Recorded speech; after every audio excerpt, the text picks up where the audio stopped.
अस्सलाम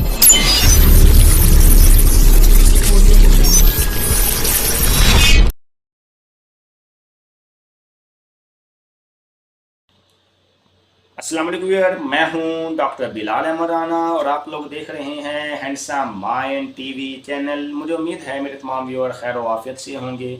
और आज जो मैं आपको बात करने लगा हूं वो बड़ी अहम बात रेस्टोरेंट 122 की जॉब्स के हवाले से हैं। बहुत सारे लोगों को कन्फ्यूज़न थी अब तक कि जी किन के लिए जॉब हैं, कौन अप्लाई कर सकता है, कैसे अप्लाई करना होता है, हम अप्लाई कर सकते हैं नहीं कर सकते हैं, अप्लाई करने का तरीक़ाकार क्या होगा। बहुत सारी कन्फ्यूजन थी इस तरह की। इसके साथ साथ किस प्रोसीजर से गुजर के हम भर्ती होते हैं, साथ में ट्रेनिंग में क्या होता होगा, कब होती होगी, किन इजला की सीट्स आई हुई हैं, ठीक है। ऐसी बहुत सारी कन्फ्यूजन थी। बहुत सारे बंदों ने मुझसे कांटेक्ट किया, तो जिन्होंने मुझसे वैसे वर्बल कांटेक्ट और फिजिकल कांटेक्ट किया तो उस सूरत हाल के मैंने उनको वैसे रिप्लाई करके समझा दिया। लेकिन इत्तफाक से कुछ ईद की मसरूफियात और कुछ इस तरह से बाकी ओवरऑल मेरी ऑफिशियल मसरूफियात होने की वजह से मैं एक ऐसी बाकायदा बराबर तौर पर वीडियो बनाने में थोड़ा सा टाइम लग गया कि जिसके अंदर आप लोगों को तमाम तरह मालूमात पहुँचा दी जाएँ। वरना मेरी आदत है कि अगर रेस्टोरेंट 122 एक इज़्ज़त वाला मोराल वाला महकमा है, बड़ी तासुर है, बड़ी अच्छी तनख्वाहें हैं, इसके अंदर आप हैरान रह जाएंगे जितनी अच्छी इनकी तनख्वाहें रेस्टोरेंट 122 की, ठीक है। तो मैं इन टाइम अपने सारी वीडियो बना के अपलोड कर देता हूँ, लेकिन इस दफ़ा कुछ इस तरह की मसरूफियात की वजह से मैं इन टाइम अपलोड नहीं कर सका। इसके लिए सबसे पहले ऑडियंस को मैं एक्सक्यूज़ करना चाहूँगा। इसके साथ साथ बस अब हम अपने उस ओरिजिनल उसकी तरफ आते हैं, बातों की तरफ कि किन लोगों के लिए जॉब्स और कहाँ पे आई है। सबसे पहले तो पता होना चाहिए कि ये सीट्स आई हुई हैं CTS, सेंट्रल टेस्टिंग सर्विस। आप गूगल पे जाके लिखिए CTS सेंट्रल टेस्टिंग सर्विस, उसके नीचे दस्ती खुल जाएगा, उसके नीचे जॉब्स आई पड़ी, आप उसको ओपन कर लो, वहाँ से निकाल लें, ठीक हो गया। इसके साथ साथ या फिर आप PESD Punjab MD service department restaurant 122, ठीक हो गया, वहाँ पे आप चाहे तो लिंक पड़े वो वहाँ से भी आप लोग निकाल सकते हैं, एक ही बात है। लेकिन गूगल पे जाके डायरेक्ट CTS लिख दे सेंट्रल टेस्टिंग सर्विस, तो वहाँ से आप लोग जल्दी पहुँच जाएंगे। ये तो मैंने डायरेक्ट आपको वहाँ के अप्रोच का तरीक़ाकार बताया, लेकिन जो असल कन्फ्यूज़न है जो आपको इश्तिहार देख के भी बात समझ में नहीं आता, तो वो बातें मैं अब आपको वैसे बता देता हूँ ताकि आपके लिए हेल्पफुल साबित होंगी। और आपको इश्तिहार देखने से पहले ये वीडियो सुन के वैसे ही पता चल जाएगा कि आप लोग एलिजिबल हैं उस जॉब्स के लिए या कि नॉट एलिजिबल हैं, और कौन अप्लाई कर सकता है, कितने तरह की जॉब्स हैं इस हवाले से। एक तो ये कि जो जॉब्स आई हुई हैं ये कुल जॉब्स हैं 3 कैटेगरी की, जिसके अंदर सबसे पहले EMT emergency medical technician BPS 11 की आई हुई है। उसके बाद जो दूसरी जॉब्स जो EMT एमरजेंसी मेडिकल टेक्नीशियन की जॉब्स आई हुई है वो 20 से लेकर 30 साल उम्र हो, साथ में उसने कोई भी पैरा मेडिकल डिप्लोमा जैसे dispenser, lab technician, OTA operation theatre assistant, dental technician, X ray technician और बहुत सारे ऐसे पैरामेडिकल डिप्लोमाज हैं 2 ईयर वाले, 1 ईयर वाले। बल्कि अब मौजूदा दौर में तो सब खैर सभी 2 ईयर में कन्वर्ट हो गए, पहले 1 ईयर के भी हुआ करते थे। तो जिसने पैरामेडिकल डिप्लोमा कोई भी किया हुआ, चाहे वो 1 ईयर का चाहे वो 2 ईयर का है, ठीक होगा, PMF पैरामेडिकल फैकल्टी वाला, और उसकी उम्र 20 से लेकर 30 साल तक हो, तो वो बंदा EMT एमरजेंसी मेडिकल टेक्नीशियन के लिए वो बंदा BPS 11 के लिए अप्लाई कर सकता है। इसके साथ सिर्फ मैट्रिक तालीम, मैट्रिक के साथ उस बंदे ने कोई पैरामेडिकल डिप्लोमा किया, और इसकी तनख्वाहें बहुत अच्छी है, स्टार्टिंग भी मोर देन 50 से ऊपर है। अच्छा, अब दूसरी जो जॉब्स आई वो MT की आई हुई है, मेंटेनेंस टेक्नीशियंस की, जो गाड़ियों के मेंटेनेंस को देख रहे होते हैं, उनको डील कर रहे होते हैं, उन लोगों की। उसके लिए उन्होंने क्वालिफिकेशन DAE मांगी हुई है कि अगर आपने मैकेनिकल में डिप्लोमा ऑफ एसोसिएट इंजीनियरिंग किया हुआ है, जो कि मैट्रिक के बाद 3 ईयर का डिप्लोमा होता है DAE, ठीक हो गया, वो अगर आपने मैकेनिकल में किया हुआ है किसी भी टेक्निकल इदारे से और आपकी उम्र 20 से लेकर 30 साल तक है, तो फिर आप फौरी तौर पे अपनी MT मेंटेनेंस टेक्नीशियन की सीट के लिए आप इमीडिएट अप्लाई कर दें। इसके साथ साथ तीसरी जो जॉब्स आई हैं वो LTV की आई हुई हैं, रेस्क्यू ड्राइवर की आई हुई है, उसके लिए उन्होंने मैट्रिक मांगा हुआ है बस, साथ के अंदर सेकेंडरी स्कूल सर्टिफिकेट, और साथ में उन्होंने LTV लाइसेंस मांगा हुआ है। नहीं बना हुआ है तो बंदा इजीली बनवा लेते, एक मिसाल है, ठीक हो गया। और इसके साथ साथ ये उसकी एज 20 से लेकर 30 साल तक हो, तो फिर वो बंदा LTV रेस्क्यू ड्राइवर के लिए बंदा अप्लाई कर सकता है। जो अहम बात है बताने की कि किन इजला के लिए आई हुई है वो मैं आपको इसके अंदर बता देता हूँ। रेस्क्यू 1122 की ये तीनों सीट्स, जिसके अंदर मेंटेनेंस वाली भी, DAE वाली, और EMT मेडिकल डिप्लोमा वाली भी, और साथ में LTV रेस्क्यू ड्राइवर वाली भी, ये जॉब्स आई हुई हैं आपके इस्लाम में अटक 1, बहावलपुर 2, चकवाल 3, डीजी खान 4, फैसलाबाद 5, गुजरात 6, गुजरावाला 7, हाफिजाबाद 8, झंग 9, जेलम 10, खानीवाल 11, लाहौर 12, मियावाली 13, मुल्तान 14, ननकाना साहब 15, नारीवाल 16, रहीम यार खान 17, रावलपिंडी 18, राजनपुर 19, सरगोदा 20, शेखपुरा 21, सियालकोट 22, टूबा टैक्सिंग 23।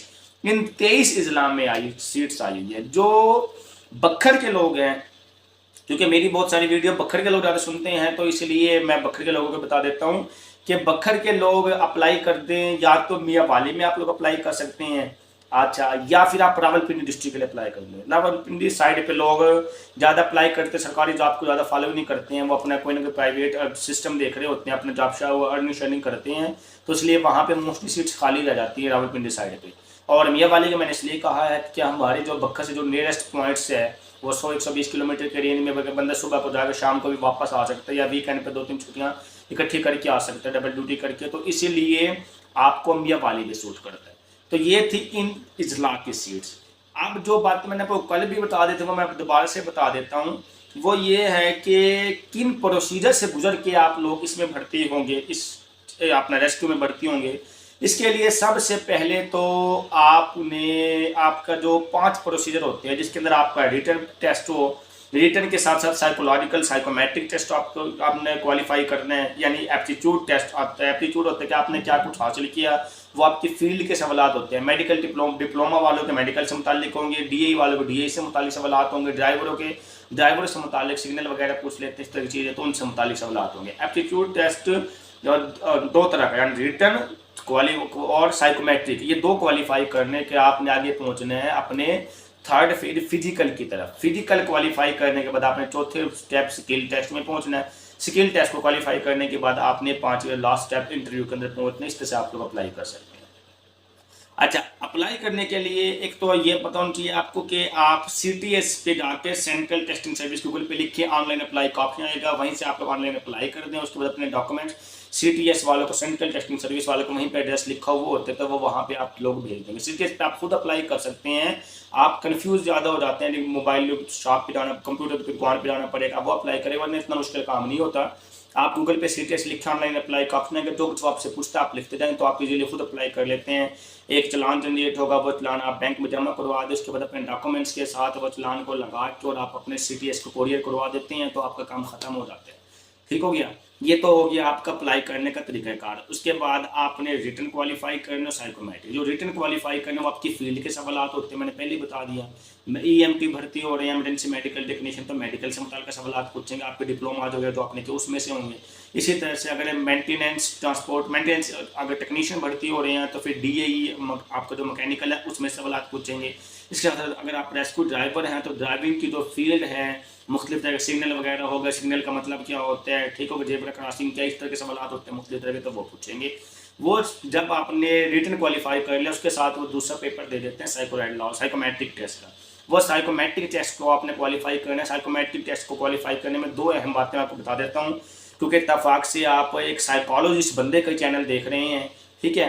तो 2 बड़ी जो अहम बातें मैं आपको बताने लगा हूँ वो ये है कि साइकोमेट्रिक टेस्ट को क्वालिफाई करने के बाद पहली बात तो ये है कि आप थोड़ा पॉजिटिव रह के आप जो रिस्पॉन्स करें। पॉजिटिव रह के रिस्पॉन्स करने से बाद आप नेगेटिविटी की तरफ ना रहे।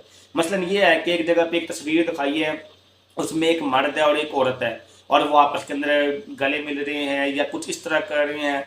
अब नेगेटिव अप्रोच ये होती है कि वो उनको गर्लफ्रेंड बॉयफ्रेंड का रिश्ता बता देते हैं, मिसाल है। पॉजिटिव अप्रोच ये होती है कि जो मियाँ बीवी हैं और कुछ डिस्कस कर रहे हैं अपने फैमिली इशू वगैरह वगैरह, तो देखिए पॉजिटिव अप्रोच हो गई। तो एक तो आपने पॉजिटिव रह के जवाब देना होता है। दूसरा, पॉजिटिव रह के जवाब देने के अलावा दूसरा जो काम आपने करना होता है वो आपने ओरिजिनल बन के रियल अप्रोच के साथ जवाब देना होता है। बाद लोग पॉजिटिव तो बन जाते हैं लेकिन ओरिजिनल और रियल नहीं बन पाते।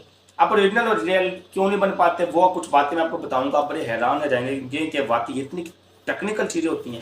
अब पॉजिटिव के बाद जो चीज़ें हैं आपको ओरिजिनल और रियल बनना, वो मसला ऐसे है कि अगर आपको एक सवाल आ जाता है, आपने ज़िंदगी में कभी झूठ नहीं बोला और आप कह देते हैं जी नहीं बोला, और भाई इंसान है, इंसानी फितरत है, उससे हो ही जाती है कि मिसाल के तौर पे झूठ।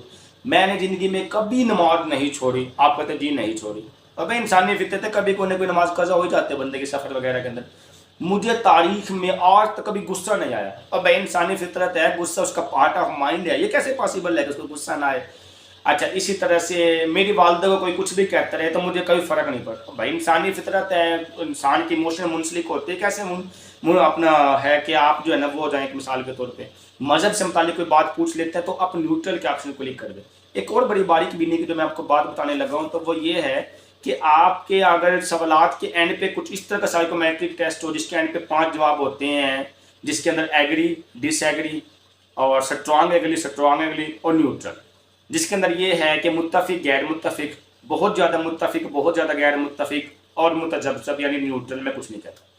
तो जिन सवालात को आप पॉजिटिव समझते हैं तो वो सिर्फ एग्री के ऑप्शन को क्लिक ज़्यादा करें। आप ना स्ट्रांगली या शिद्दत वाले ऑप्शन पे जाए ना, आपकी माइंड की शिद्दत शो होती है उससे। ज़्यादातर एग्री और डिसएग्री में रह के डील करें, मुत्तफिक और गैर मुत्तफिक में बहुत ज़्यादा के लफ्ज़ों में आप जाए ना। दूसरा, जिन सवालात की आपको समझ आ जाती है तो उनको टिक कर दे पहले दफ़ा के अंदर। बाद में उसके बाद फिर भी अगर कुछ रह जाते हो आप कहते हैं इनको भी मैंने टिक करना है, लाजमी है या कुछ ऐसा चक्कर है, तो फिर आप बाकियों का न्यूट्रल कर दें। न्यूट्रल के अंदर आप इजीली निकल जाते हैं, क्योंकि न्यूट्रल में तो आप अपना ना हाँ में दे रहे हैं ना में दे रहे हैं। तो एक साइकोलॉजिस्ट जो होते हैं ना, कंसल्टेंट क्लिनिकल साइकोलॉजिस्ट ने साइकोमेट्रिक को पढ़ा होता है, आपको जज कर रहे होते हैं, तो वो न्यूट्रल को मोस्टली वैसे ही जाने देते हैं कि ये इस पे तो आपने अपनी राय नहीं दी है तो इसको तो हम वैसे ही माइनस कर देते हैं। बाकी वो स्ट्रांगली को ज़्यादा देख रहे होते हैं, स्ट्रांगली आपके माइंड की ना इंटेंस यानी शिद्दत को शो कर रही होती है। तो आप पॉजिटिव रह ओरिजिनल रह कि ये आप साइकोमेट्रिक टेस्ट क्वालिफाई कर जाते हैं। उसके बाद आपका फिजिकल टेस्ट होता है। फिजिकल टेस्ट के अंदर आपकी रनिंग हो गई, जैसे 10 मिनट के अंदर आपने 1 माइल पास करना है। आपकी चेस्ट हो गई जैसे 33 इंच हो, आपके जैसे कद हो गया 5 फुट 6 इंच हो तकरीबन। इसी तरह से आपकी हाइट, साथ में BMI हो गया, आपका वेट कितना है। BMI निकालने के लिए आप BMI कैलकुलेटर पे चले जाएं, गूगल पे लिखें और वहाँ से निकाल लें। वो आपसे 3 चीज़ें मांगेगा। BMI के अंदर आपका जो हाइट है वो, पहले आप हाइट को सेंटीमीटर में कन्वर्ट कर लें। मतलब मेरी हाइट 5 फुट 6 इंच है तो मैं लिखता हूँ 5.6 फीट इन सेंटीमीटर, तो मुझे सेंटीमीटर में बता देते हैं 177.78, 177, तो मैं उसको वैसे कॉपी करके उठा लेता हूँ।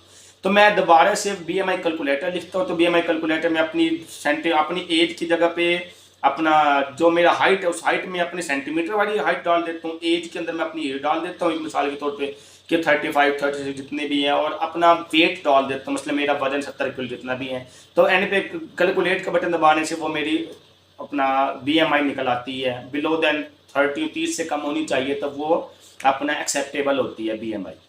जब आप ये चीज़ों क्वालिफाई कर जाते हैं तो फिर आपका बाद जगह पे स्किल टेस्ट होता है, बाद जगह पे नहीं होता। उस मुझे उम्मीद है कि जो हेड ऑफिस है उसमें स्किल टेस्ट, इसमें शायद स्किल टेस्ट ज़्यादा नहीं, इसमें बस वही टेस्ट हैं जो कि आपका रिटन और साइकोमेट्रिक।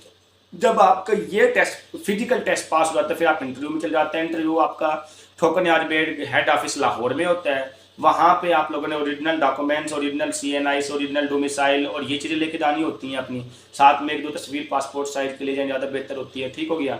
इंटरव्यू सूटेड बूटेड हो के जाके देखें, मिसाल के तौर पे टाई शाई, साफ़ सुथरे जूते हो, साफ़ सुथरे पैंट शर्ट हो, ठीक है, वगैरह वगैरह।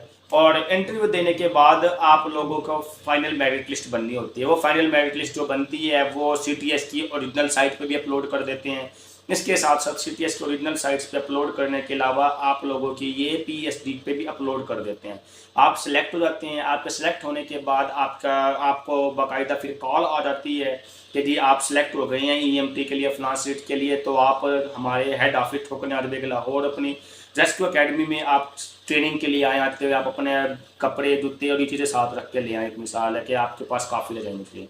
आपकी ट्रेनिंग होती है अप्रोक्सीमेट 6 मंथ की। ट्रेनिंग होने के बाद आप लोगों को अपने इलाकों के अंदर भेज दिया जाता है जिस डिस्ट्रिक्ट के लिए आपने अप्लाई किया था। और उसके बाद आप बाद लोगों का माइंड ये होगा कि ये ट्रांसफरेबल जॉब पे नहीं, तो भैया ट्रांसफरेबल जॉब पे ट्रांसफ़र भी हो जाता है, इसलिए उतना बड़ा मसला नहीं होता अगर मैं थोड़ी सी कोशिश कर ले तो।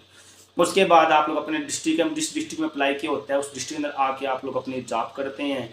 और अल्लाह के खैर चला, यानी कि एक बड़ी ही हैंडसम और एक बड़ी ही अट्रैक्टिव किस्म की ये जॉब है। लोग तरसते हैं, रेस्क्यू का मोरल अच्छा है, यूनिफॉर्म लगाने के लिए तरसते हैं। इसकी इज़्ज़त इतनी है कि आधे लोग तो आपको यूनिफॉर्म की वजह से वैसे ही सलाम करते हैं और आपका काम सब पहले फुर्सत में करते हैं किसी भी जगह पर अगर आप पहुँच जाते हैं। तो इसीलिए आप लोग डिसार्ट नो आज ही जिन लोगों ने वीडियो देखी तो फौरी तौर पे आप लोग अप्लाई कर दें, ठीक है। और 24 जून लास्ट डेट है, अभी तो अप्रोक्सीमेट कोई 6-7 दिन पड़े हैं, काफ़ी है मेरे ख्याल आप लोग अप्लाई करने के लिए। फिर भी कोई कन्फ्यूजन आती है तो आप लोग हमारे कमेंट सेक्शन के अंदर लिख के आप हमसे पूछ भी सकते हैं, ठीक है। और इसके साथ साथ जो बंदे बखर सिटी से मुंसलिक हैं तो वो बंदे मुझसे फिजिकल भी आके मिल सकते हैं, कोई ऐसा मसला नहीं है। अच्छा, आप लोग ये सारे प्रोसीजर को फॉलो करके इंशाल्लाह आप लोग सिलेक्ट करते हैं। मुझे उम्मीद है कि ये आज की वीडियो में आपको सारी की सारी बातें क्लियर हो चुकी होंगी।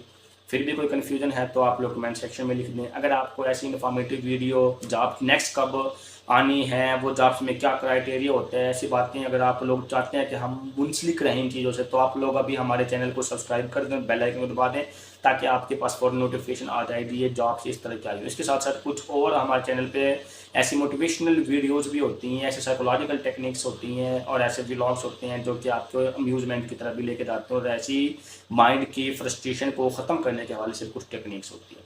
मुझे उम्मीद है ये बातें आपको अच्छी लगी होंगी। इसके साथ अपना ख्याल रखिएगा, इजाज़त दीजिएगा, अल्लाह।